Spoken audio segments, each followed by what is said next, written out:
En una entrevista le preguntaron a Julian Assange, fundador del sitio web Wikileaks, activista que ha permanecido entre la embajada y la cárcel más de 10 años, privado de libertad, ¿cuál creía él era su principal enemigo? Y dijo: la ignorancia. Es el enemigo número uno, pero también es el enemigo de todos. Se preguntaba quién la promueve y respondía: las grandes organizaciones que intentan mantener las cosas en secreto, aquellas organizaciones que distorsionan la verdadera información para hacerla falsa, tergiversarla. Quizás estaríamos mucho mejor sin esos medios. ¿Cuánta razón tenía Assange? La mentira envuelta con falsos argumentos y apoyada por el predominio de quienes controlan los medios de comunicación provocan daños ilimitados que, por lo general, favorecen a esos mismos grupos u organizaciones que las promueven y que buscan mantener el statu quo. La práctica de tergiversar la verdad para hacerla funcional a determinados intereses es de vieja data. Hace 2400 años atrás, Sócrates combatió a quienes, haciendo uso de medios ilegítimos, deformaban la verdad y provocaban, especialmente en la juventud, vicios dañinos, consecuencia de la ignorancia.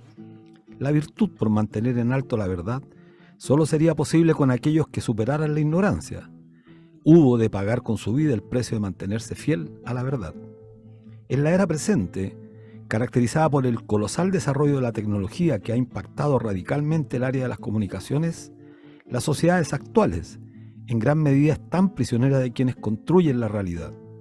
Ya Orwell, hace más de 70 años atrás, alertaba del peligro que significaba que el control de la información permaneciera bajo el control de una sola organización, el Gran Hermano, que nos controlaría a través de la pantalla. En la era presente no es necesaria.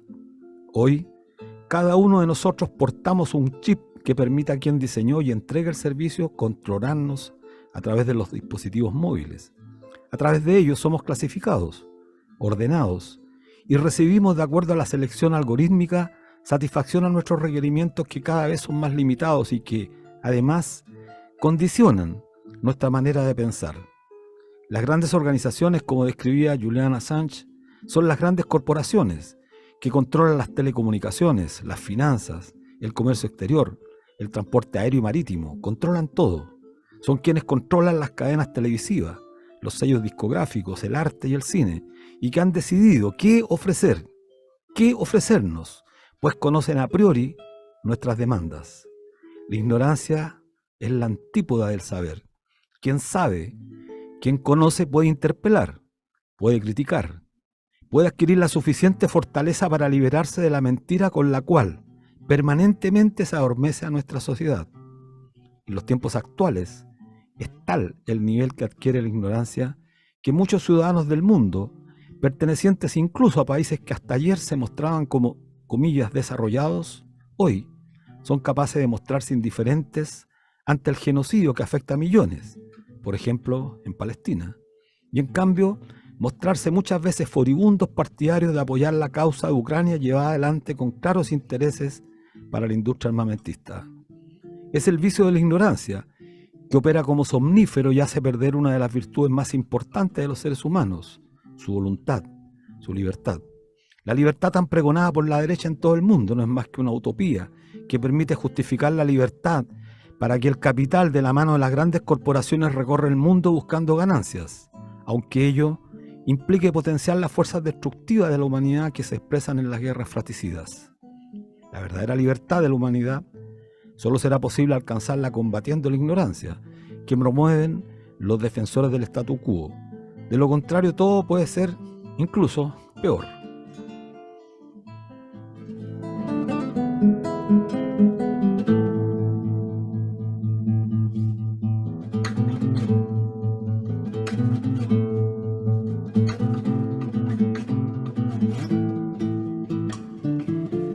Hola amigos, amigas, ¿cómo están? Bienvenidos y bienvenidos a un nuevo capítulo de Debate Social. Soy Luis Messina. Estamos en el 102.5 del dial FM de Radio Universidad de Chile, en su señal online y por streaming a través de YouTube por canal Punto Social. Saludamos a quienes hacen posible esta transmisión: Ana Muga en la dirección, Javier Márquez en la difusión y redes, y a Patricio Núñez en los controles. Bueno, esta semana ha sido una semana tremendamente movida por varios temas. La ley de pesca, una ley maldita, una ley corrupta, que desgraciadamente no se concentra en el punto central de lo que es esta famosa ley corrupta que ha perjudicado a los pescadores artesanales, ha perjudicado la pesca de arrastre, ha perjudicado a los consumidores y que ha ocultado un poco a los verdaderos responsables, entre ellos el exministro Pablo Longueira, que siendo ministro patrocinó, promovió y finalmente ayudó a promulgar esta norma, esta ley. Y desgraciadamente desaciertos de esta gente que llegó a la política eh, quizás motivada por fines que son absolutamente distintos a los que siente la gran mayoría. El caso de uno de los diputados de la región de Valparaíso, que hizo una indicación, una presentación fundada en concepciones animalistas, que pueden ser absolutamente legítimas, pero que desvirtúan el foco del debate. Y hoy día la derecha, haciendo gala de su permanente odiosidad, ha caricaturizado esta demanda de una persona que fue a intervenir, señalando que los peces tienen sentimiento y que por lo tanto habría que ser más cuidadoso en el tratamiento de la pesca. Bueno, el problema de fondo es que la política en este país está absolutamente decadente. En la columna, pasando a otro punto, en la columna en la tercera, es tan decadente la política que el economista Rolf Luder, la juventud lo conoce muy poco, ex ministro de la dictadura, fue el biministro, un hombre que llegó con pomposos atributos, comillas, señaló que el congelamiento de las tarifas de luz en medio de la crisis social y la pandemia fue una de las malas políticas públicas que generaron escasas ganancias de productividad porque distorsionan la asignación de recursos. Señaló en esa misma columna que cuestiona que el alza sea mayor para las grandes empresas con intenso uso de energía, como se está discutiendo en el proyecto, y agrega como argumento, y esto es lo increíble para nuestros auditores, para que tomemos conciencia efectivamente de lo que existe en el país, que tiene un sesgo anti gran empresa en nuestra sociedad. Es decir, que hay que contribuir a ayudar a las grandes empresas y no preocuparse justamente. Bueno, esta es la lógica de los monetaristas, de quienes han dominado el país en las últimas 4 décadas. Llama la atención este comentario de Uber, donde se ve justamente al contrario el sesgo de clase de parte de ellos respecto de los sectores populares. Bueno, pero para abordar este tema estamos con un invitado importante. Vamos a estar después del corte musical con un invitado directamente desde Francia. Pero ahora tenemos un pequeño comentario con Gonzalo Durán, economista, bueno, conocido de Fundación Sol, para discutir este tema. Gonzalo, ¿estás al aire? Sí, hola Luis, ¿cómo estás? Hola Gonzalo, muchas gracias por recibir nuestro llamado. Entremos en materia, sabemos que estás con mucha demanda. Mira, primero quería preguntarte si leíste la columna de Ross Luder que señala que no se debieron haber congelado las tarifas en medio de la crisis social y pandémica que tuvimos desde fines del 2019, lo que parece francamente una concepción antihumana radical, pero desde el punto de vista más riguroso, economista, ¿qué te parece esto? Sí, bueno, claramente eso devela desde la posición que habla Luers, que es como un economista de derecha, es un economista, ¿no es cierto?, que defiende los intereses del empresariado. Y lo que sucedió en el año 2019 en realidad responde a lo que era el estallido social de esa época, la revuelta. Así es. Y de algún modo el confinamiento fue una respuesta que tuvo. Por mientras señalar algunos datos que creo que me parecen importantes antes que retomemos el contacto con Gonzalo. La propia Fundación Sol, de la cual Gonzalo es parte, en una gráfica que publicó esta semana, señala que durante el periodo en que todo el país estuvo en crisis, las empresas generadoras de electricidad siguieron ganando, señalando que entre el año 2019 y 2023 las utilidades para los controladores de Enel Generación Chile crecieron en un 99,1%. En 2023 sus utilidades superaron los 505 mil millones de pesos y el ROE, el beneficio neto para la empresa, es decir, el retorno del capital, llegó a un 22,9%, con ganancia equivalente a 1.386 millones diarios. repito, 1.386 millones diarios, mientras la ciudadanía, mientras los trabajadores, el pueblo de Chile lo estaba pasando muy mal. Teniendo en cuenta toda esa ganancia, parece legítimo hacerse o formularse la siguiente pregunta. ¿Es legítimo que le suban las cuentas de la luz a la gente contemplando ese nivel de ganancia que han tenido estas empresas?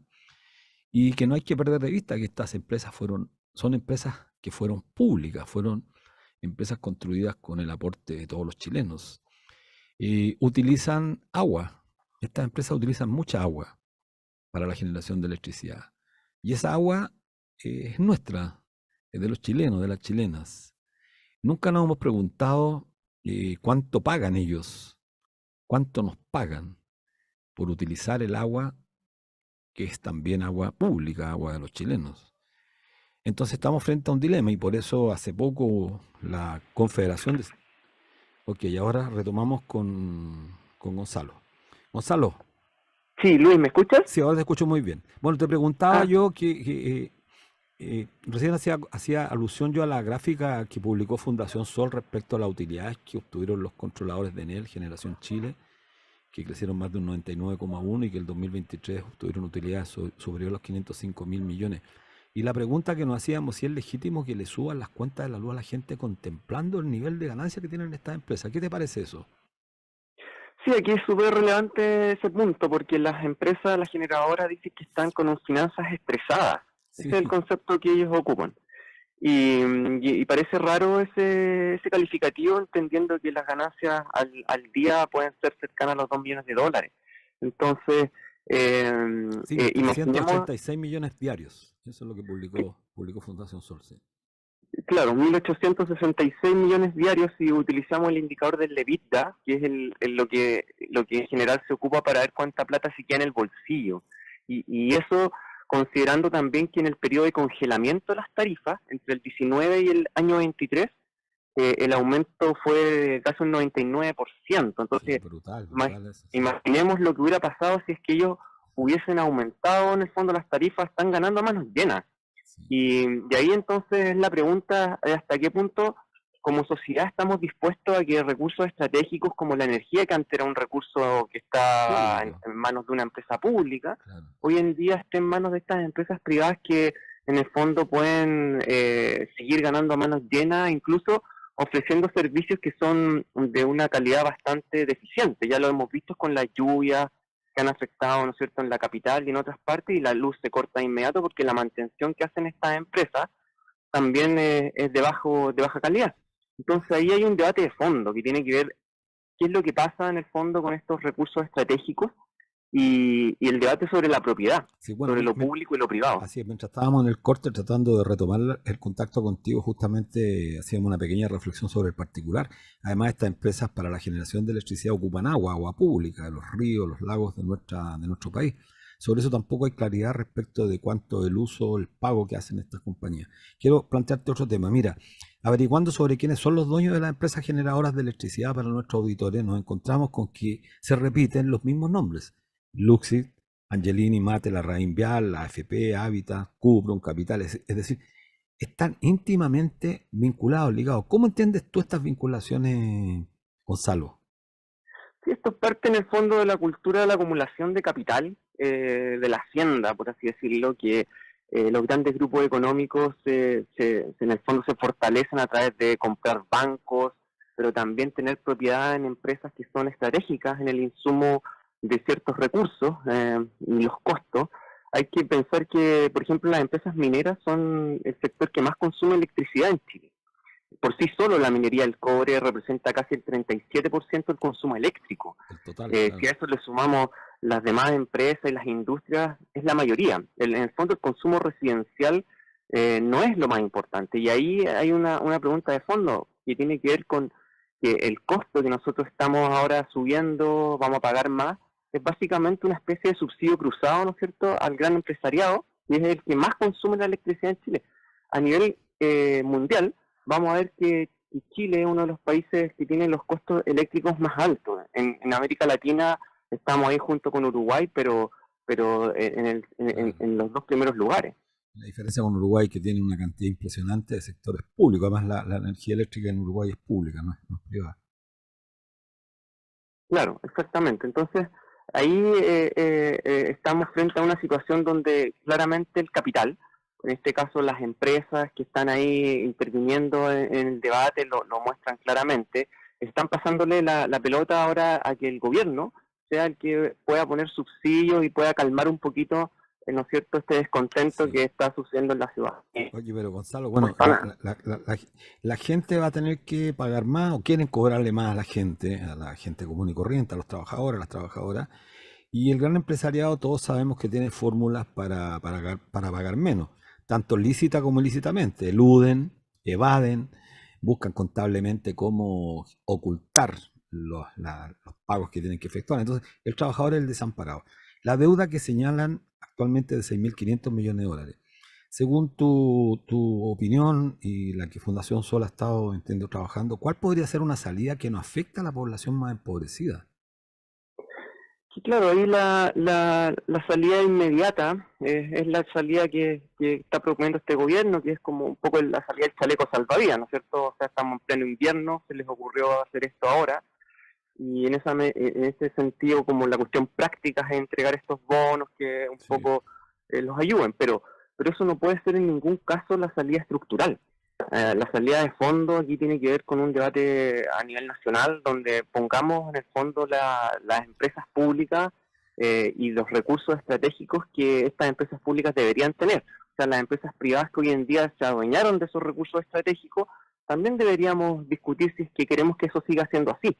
Entonces ese debate yo creo que habría que entrar a darlo, en y el además, fondo claro, nacionalizar ciertas empresas. y además ¿cómo se hicieron de las empresas públicas? Porque si hubiese sido un procedimiento y un proceso transparente, que pagaran realmente por el precio que valían estas industrias o estas empresas, pero todo fue privatizaciones oscuras bajo la dictadura. ¿Mm? Y que se, Exactamente, y el problema ahora es que, claro, en el caso de las mismas eléctricas estamos viendo que los propios trabajadores y trabajadoras, a través de sus fondos de pensiones, también están haciendo parte de todo este circuito de capitalización empresarial. Es decir, los fondos de pensiones invierten también en este tipo de empresas, los mismos dueños, nosotros, las y los trabajadores también forzosamente se invierten, ¿no es cierto?, nuestros claro, ahorros en esas empresas y de algún modo estamos todos involucrados. Entonces, claro. eso también da para mucha reflexión. Bueno, eso daría justamente para un debate político más de fondo respecto a la propiedad, porque finalmente somos también nosotros quienes estamos financiando estas empresas con nuestro ahorro previsional, nuestro ahorro forzoso, como decías tú.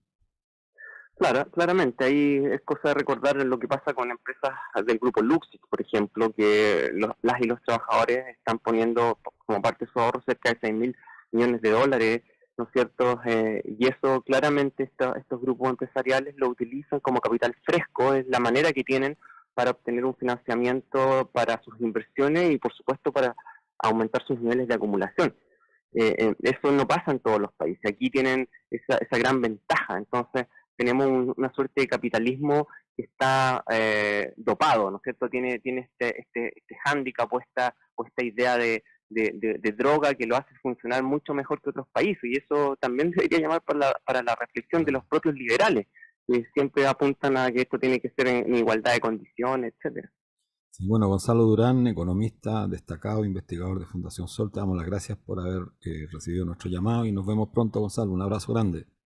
Muchas gracias, Luis, y un saludo ahí a todos los trabajadores y trabajadoras de la radio. Muchísimas gracias. Bueno, vamos a un pequeño corte musical con el tema Milord. Volvemos a Debate Social, estamos en el 102.5 del dial FM de Radio Universidad de Chile, en su señal online y por streaming a través de YouTube en Canal Punto Social.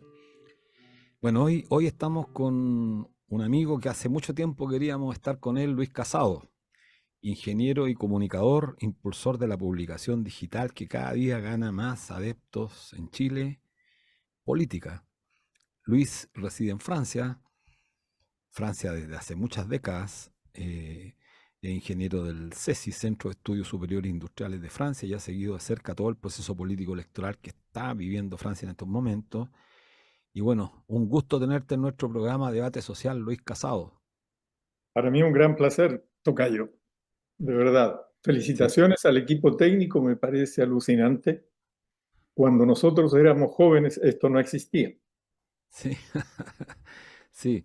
Oye, Lucho, bueno, eh, tuvimos la posibilidad de conversar en la semana, hacía tiempo no podíamos charlar y, bueno, como te decía, era un gusto tenerte acá en el programa, no habíamos tenido la posibilidad. Pero entremos en materia porque tú sabes, el tiempo es oro y sabemos además que estamos 6 horas de diferencia, ya bastante tarde ya. La extrema derecha ganó el domingo la primera vuelta de unas elecciones legislativas anticipadas cruciales en Francia. Las fuerzas de centro derecha del presidente Emmanuel Macron quedaron en tercer lugar por detrás de la izquierda. El partido ultraderechista Agrupación Nacional, RN, de Marine Le Pen y sus aliados lograron más del 34% de los votos. Este domingo 7 de julio se realiza la segunda vuelta y se sabe si la ultraderecha es mayoría en la Asamblea Nacional. Con el 28% de los votos quedó la coalición de izquierda llamada Nuevo Frente Popular, que tiene un abanico conformado por diversos partidos, como el Nuevo Partido Anticapitalista, los socialdemócratas, los ecologistas y la Francia Insumisa, que logró un porcentaje bastante alto, entiendo, obtuvo 19 diputados de los 32 que eligió el Nuevo Frente Popular. Y bueno, está el bloque de centro derecha, como decía Emmanuel Macron, que alcanzó cerca del 22% de los votos. Para explicar a nuestros auditores, la Asamblea Nacional Francesa, que es la Cámara Baja, el equivalente acá, está conformada por 577 escaños y el partido de Marine Le Pen necesita 289 escaños para controlarla. Las noticias, Lucho, que nos llegan desde Francia señalan que es tal el temor a que la ultraderecha logre la mayoría, que 200 candidatos de distinto espectro político bajaron sus candidaturas para despejar el camino para que ganen los candidatos mejor posicionados y frenar el avance de la ultraderecha, que como bien tú sabes, en diciembre podría llegar con Trump en Estados Unidos, ya tenemos un personaje estrambótico que al lado de nosotros en Argentina, está Meloni en Italia, bueno, y la cosa se ve un poco compleja. Cuéntanos, por favor, Luis, cuál es tu idea, cuál es el clima electoral que se está viviendo en Francia por estos días. Bueno, sería difícil exagerar la tensión que existe en el país y la sensación de destrucción de la institucionalidad, no solo de este país, sino que de la Unión Europea también. Es decir, que cada cierto tiempo en este continente se producen crisis que en más de alguna ocasión han llevado al crecimiento de una salida política que creo que no hay que dudar en llamar de fascista y que ha ido ganando terreno en el conjunto de la Unión Europea. Francia es un capítulo más en esa dirección, sabiendo que Francia tiene, junto con Alemania, yo diría, la mayoría en todo sentido en el seno de la Unión, desde el punto de vista económico, financiero, la producción, de la población, etcétera, etcétera, de tal manera que si Francia tuviese un gobierno de extrema derecha, evidentemente los equilibrios generales de Europa, y me atrevería a decir del mundo, cambiarían. Esto sabiendo que en las elecciones europeas pasadas, de hace algún par de semanas, en Alemania, el canciller Sí, Scholz, la socialdemocracia, llegó tercera, claro. después de la derecha y después del fascismo, después del neofascismo. De tal manera que la situación es compleja. Ahora, nada asegura que la extrema derecha tenga mayoría absoluta en las elecciones de este domingo. Lo más probable, habida cuenta de lo que dicen los estudios de opinión, es que se produzca una situación en la cual la derecha, la extrema derecha fascista, no tenga mayoría para gobernar, que quienes estaban gobernando en el centro derecha con Macron terminen terceros y que la izquierda reconstituida no logre tampoco obtener una mayoría, lo que plantea un problema mayor. Yo quisiera precisar algo con respecto a la Asamblea Nacional, que es la Cámara de Diputados que se está eligiendo. Sí, La Asamblea Nacional es la más importante en este país. es la que genera gobierno. Es decir, que cualquier gobierno que se instale necesita tener la aprobación de la Asamblea Nacional. Si no es el caso, se produce una situación de bloqueo que ha dado origen en algún momento a lo que aquí se llamó la cohabitación, es decir, un Ajá. presidente de un sector político y un primer ministro de otro sector político, pero todo hace pensar que aquí sería muy complejo y muy difícil en esta ocasión. Y ese bloqueo político tiene solo una solución. En el caso de que se produzca, como parecen indicar las cifras. La única manera de desbloquear la situación es la dimisión del presidente de la República y la organización de nuevas elecciones presidenciales. Ahí es donde estamos. Esa es la situación. Correcto. Bueno, es complejo. Eh, pero una pregunta que me parece relevante, Luis, efectuártela. ¿Por qué avanza la derecha en Francia? Francia, como bien decías tú, junto con Alemania, quizás son las potencias económicas más grandes de la Unión Europea. Pero Francia, a diferencia de Alemania, también es quizás la primera potencia militar del mundo occidental, bueno, salvo Estados Unidos, por supuesto. Pero en Europa, Francia tiene un poderío militar muy importante. Y justamente que la ultraderecha lograra ganar, hacerse del poder, sería justamente un golpe muy fuerte, tanto desde el punto de vista estratégico como desde el punto de vista moral, porque imagínate tú los alicientes morales o desalicientes morales para la izquierda en el resto del planeta. ¿M? Sí, sí. Entonces, a juicio tuyo, ¿cuál es la razón o cuáles son las razones? ¿Cuáles son las promesas que se hacen sentido a la gente que vota por candidatos de ultraderecha? O sea, porque también tenemos que preguntarnos, bueno, ¿por qué la ultraderecha está ganando ahora en los procesos, comillas, democráticos las elecciones? No está llegando al poder por golpes de Estado. ¿M? Mira, a mí me gustaría utilizar una frase de un especulador financiero estadounidense, John Molding, Así, que suele repetir lo siguiente. Dice, yo no entiendo por qué aplicando las mismas políticas quieren obtener resultados diferentes. No solo la derecha crece en Europa. En el día de ayer, los conservadores que habían gobernado durante 14 años en Inglaterra tuvieron un resultado desastroso. sí, La eso es socialdemocracia importante. obtuvo nuevamente una mayoría absoluta y se produce un cambio. Ahora, ¿qué es lo que va a hacer la socialdemocracia? Exactamente lo mismo que estaba haciendo la derecha conservadora y Claro. que había hecho antes el señor Tony Blair, que trajo luego el desastre de la socialdemocracia y a los conservadores para seguir aplicando la misma política.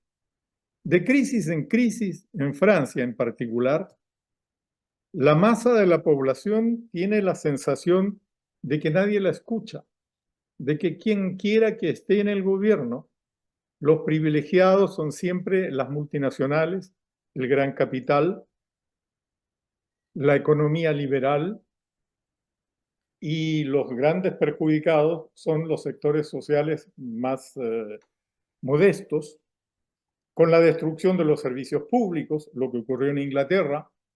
A mí me cuesta creer, sinceramente, se trata de un país del primer mundo, que tienen 7 millones de citas médicas atrasadas. 7 millones En el Reino Unido. en el Reino Unido, ¿no? Y que la escuela es un desastre porque ya no hay financiación, porque faltan profesores, porque no se han hecho el mantenimiento adecuado a las escuelas, etc. Conocemos exactamente la misma situación en Francia. Con el gobierno de Macron, que no es sino uno en una serie de gobiernos neoliberales, nosotros tenemos aquí 8 millones de personas en este país, que es uno de los más ricos del planeta, 8 millones de personas con asistencia alimentaria. Y la salud y los servicios públicos como la educación se van degradando y cada día se va haciendo más difícil para los hogares hacerle frente a la vida cotidiana. Justo un alcance, porque estuve escuchando lo que decías y lo que comentabas con Gonzalo Durán, En Europa se privatizaron las empresas de los estados, que eran las empresas eléctricas, en particular la francesa, Electricidad de Francia. A partir del momento en el cual se le aplicaron sanciones a Rusia, que suministraba energía, sobre todo a Alemania, pero no solo a Alemania, también al resto de la Unión Europea, nuestra factura de electricidad subió en un 72%. Entonces, aquí hubo algo parecido a lo que se llama en Chile un subsidio, que desde luego no resolvió nada, ¿no? Y luego empezaron los consejos pidiendo: no enciendas la calefacción, no enciendas el internet, no enciendas las luces, no cocines. El ministro de Finanzas, que había que privilegiar la comida cruda.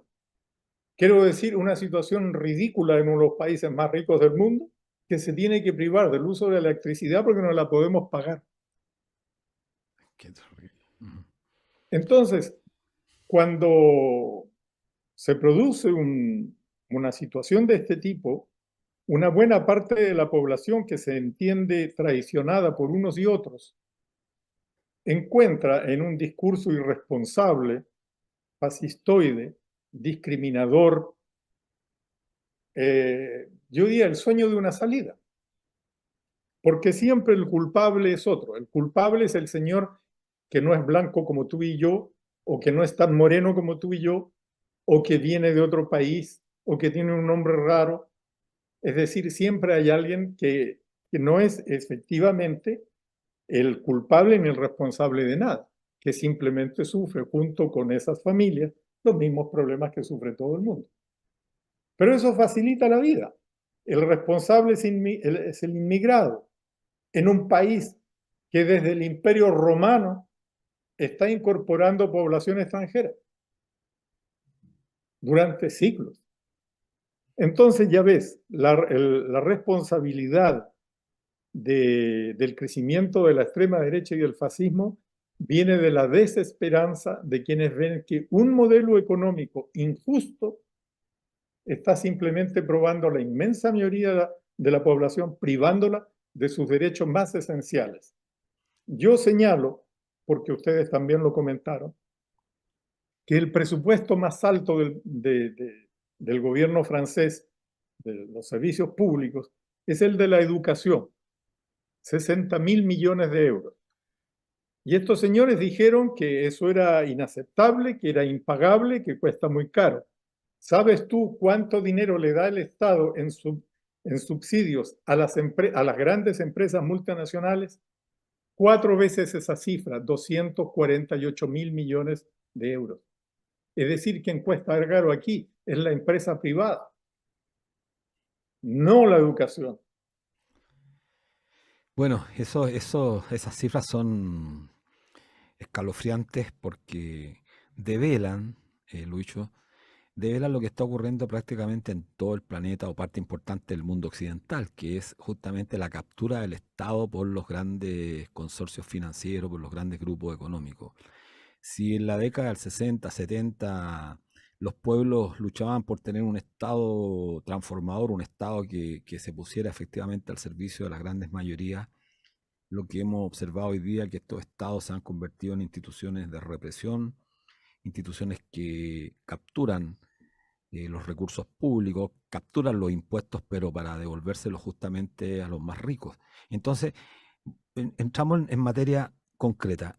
La crisis del capitalismo, y creo que tú hiciste muy buena, creo ubicaste muy bien el problema. El problema parte ya hace casi 3, 4 décadas, cuando la socialdemocracia en la persona de Tony Blair y después con Felipe González en España, estamos hablando de mediados de los 70 para adelante, comienza el proceso de transvertismo político y de capitulación, yo diría, total a los principios que alguna vez la socialdemocracia, porque no pretendo reivindicarla, pero que alguna vez la socialdemocracia a lo menos se planteó en la época de la posguerra, avanzar en este famoso estado de bienestar. A eso renunciaron completamente.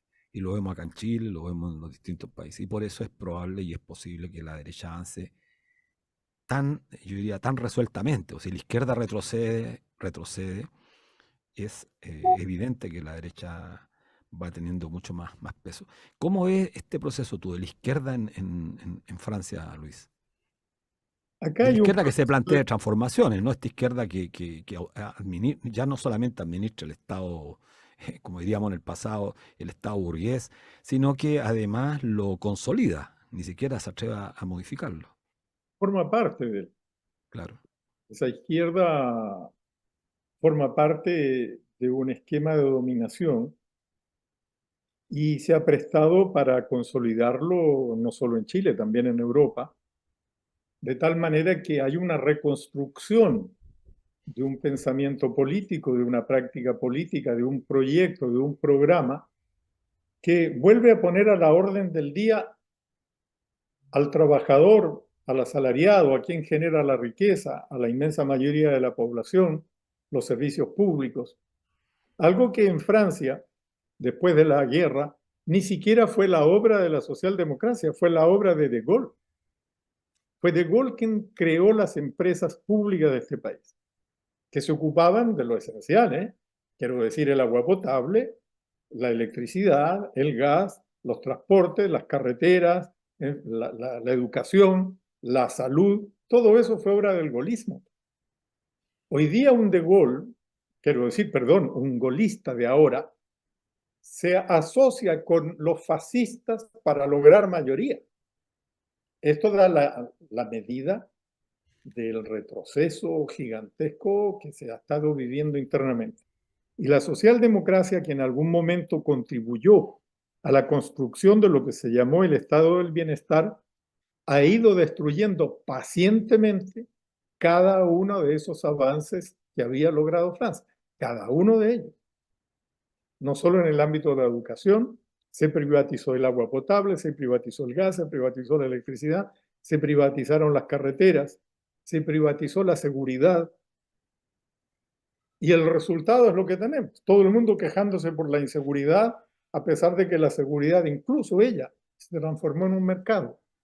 Sí, De tal manera que creo sinceramente, estimado Luis Mesina, que nosotros compartimos a través de los continentes un objetivo, cuál es el de regresar a una forma de pensamiento político que construye un mundo para la mayoría inmensa de la humanidad, no solamente para un puñado. Aquí, al mismo tiempo que tenemos 8 millones de personas con asistencia alimentaria, la riqueza de un puñado de 1.000 millonarios, que son un centenar, creció en un 40% en 2 años. Es decir, que es absolutamente inaceptable.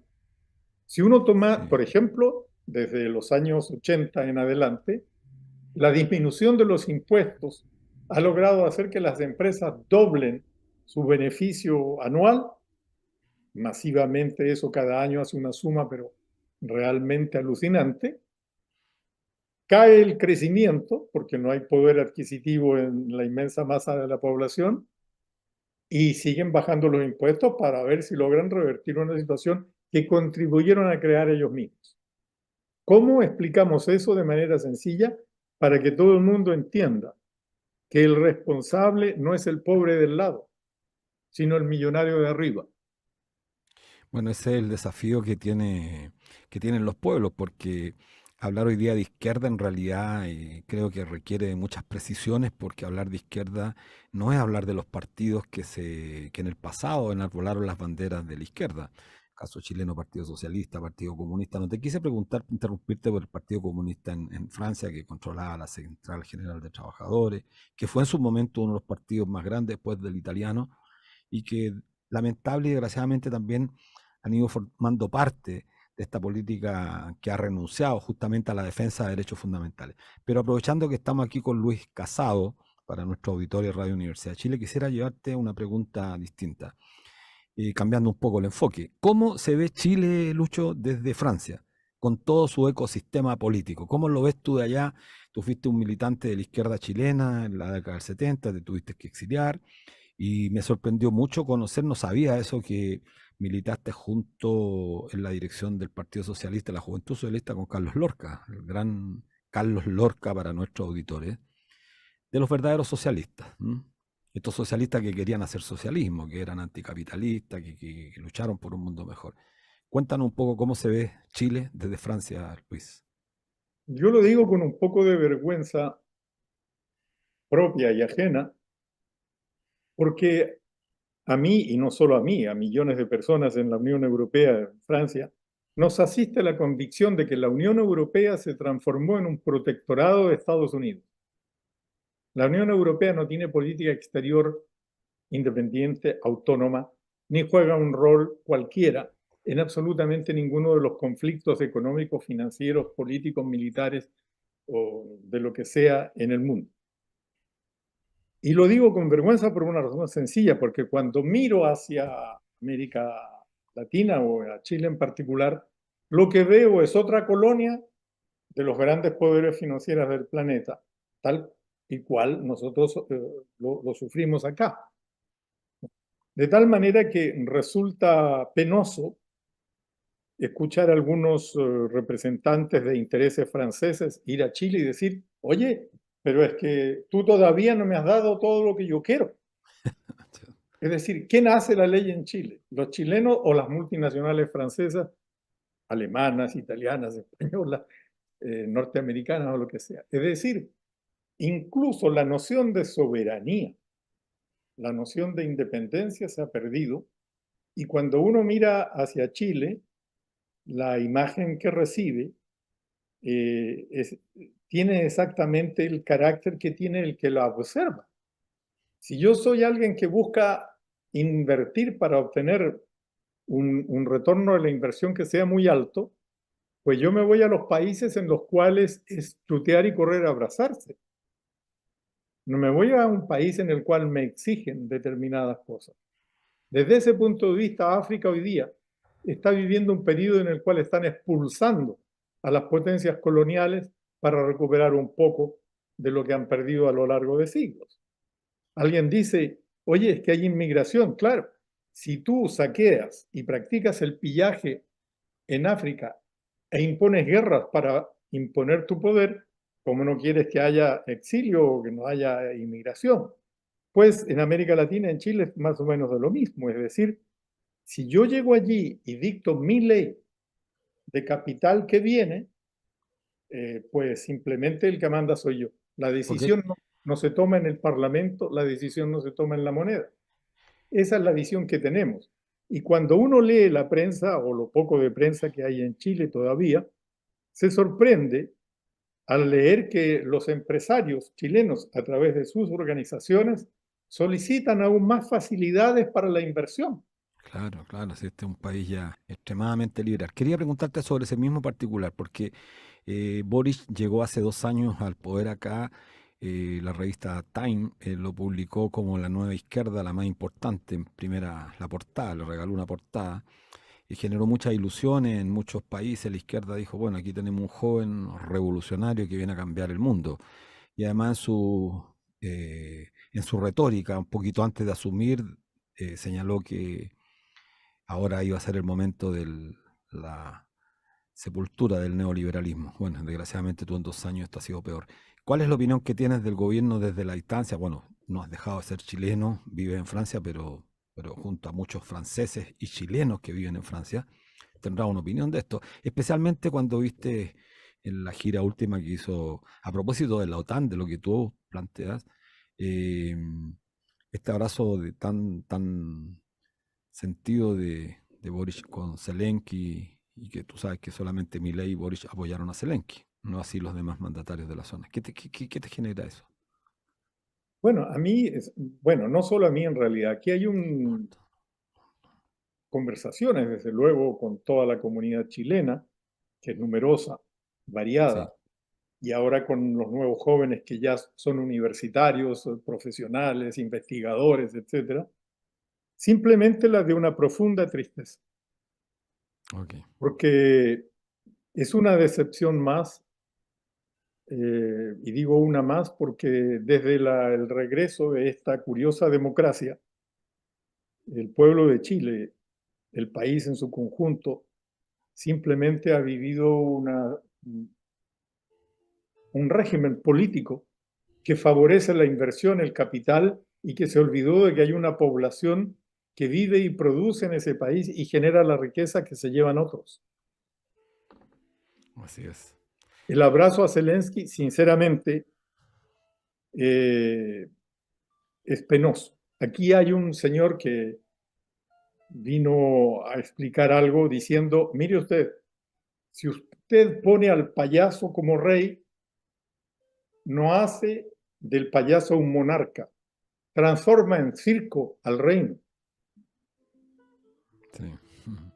Yo me permití, con respecto al señor presidente de la República chilena, repetir lo que dijo el general de Gaulle con respecto al último presidente de la Cuarta República en Francia, que fue la que fue derrotada por la Alemania nazi. De Gaulle dijo, para ser un jefe de Estado, le faltaron solo dos cosas: ser jefe y que hubiese un Estado. Bueno, Luis Casado, estamos pasados en el tiempo. Luis Casado, director de política, un abrazo grande a la distancia y esperamos tenerte en nuestro programa y bueno, cuando venga a Chile, por supuesto. Un gran abrazo, Luis, ha sido Gracias a muy ustedes. importante. Que esté muy bien. Nos vemos el próximo viernes en un nuevo capítulo de Debate Social.